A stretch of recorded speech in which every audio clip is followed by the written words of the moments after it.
অনেক গ্রাহক আতঙ্কিত হয়ে ইসলামী ব্যাংক থেকে আমানত তুলে নিচ্ছেন। সেই কারণে আমাদের দাবি হলো ওমর ফারুক খানকে আবার ব্যবস্থাপনা পরিচালক হিসাবে নিয়োগ দিতে হবে।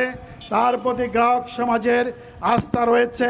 তিনি যদি ব্যবস্থাপনা পরিচালক হন তাহলে অল্প সময়ের মধ্যেই সকল গ্রাহক এই ব্যাংকে আবার তাদের স্বাভাবিক লেনদেন করবে, এই ব্যাংকটি সামনে অগ্রসর হবে। পাশাপাশি আমরা বাংলাদেশের সকল গ্রাহকের কাছে উদ্যত আহ্বান জানাতে চাচ্ছি যে ইসলামী ব্যাংকের আমাদের যে আন্দোলন, গ্রাহকদের যে আন্দোলন, এইটা আমাদের আমানতের সুরক্ষা করার জন্য, যাতে করে আমাদের আমানত নিয়ে আর কোনো ব্যাংক লুটেরা সিনেমিনি খেলতে না পারে, সেই জন্য আমানত সুরক্ষার জন্য আমরা যে আন্দোলন করছি, এই আন্দোলনে আপনারা আমাদের সাথে থাকবেন, আস্থার সাথে থাকবেন, ইসলামী ব্যাংকে লেনদেন করবেন। কোনো অবস্থায় ইসলামী ব্যাংক থেকে আপনাদের আমানত তুলে নেবেন না। ফলে আমাদের এই আন্দোলন যৌক্তিক পরিণতিতে পৌঁছে যাবে। আমরা আপনাদের সকলকে এই আন্দোলনে শরিক হওয়ার জন্য উদ্যত আহ্বান জানাচ্ছি। আজকে 2 ঘন্টার যে কলম বিরতি, সেটা সারা বাংলাদেশে একযোগে পালিত হচ্ছে।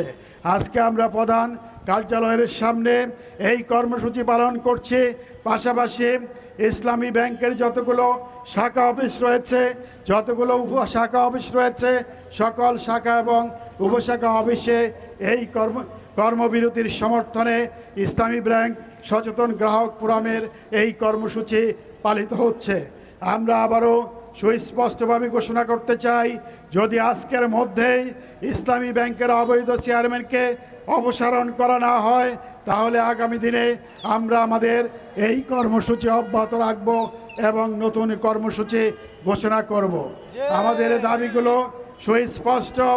এই দেশের ব্যাংক লুটেরা এবং যারা ব্যাংক থেকে অনিয়মতান্ত্রিকভাবে ঋণ গ্রহণ করেছেন, ঋণ খেলাপি হিসাবে রয়েছেন, ব্যাংকের টাকা বিদেশে পাচার করেছেন, সকল পাচারকারী যারা আছেন তাদের যে সম্পদ, সেই সম্পদ বাজেয়াপ্ত করতে হবে।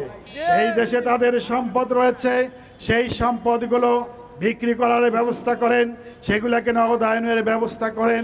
তাদের যে খেলাপি ঋণ রয়েছে তার সাথে সমন্বয় করেন, তাহলে দেখা যাবে আর কোনো ঋণ খেলাপি, আর কোনো লুটেরা এই দেশে কোনো ব্যাংকে দখল করতে সাহস করবে না। আপনারা জানেন যে এই ব্যাংকটি 2016 সাল পর্যন্ত বাংলাদেশের শ্রেষ্ঠ ব্যাংক ছিল। এই ব্যাংকের ঋণ খেলাপির পরিমাণ ছিল খুবই কম, মাত্র 4.25% ঋণ খেলাপি ছিল।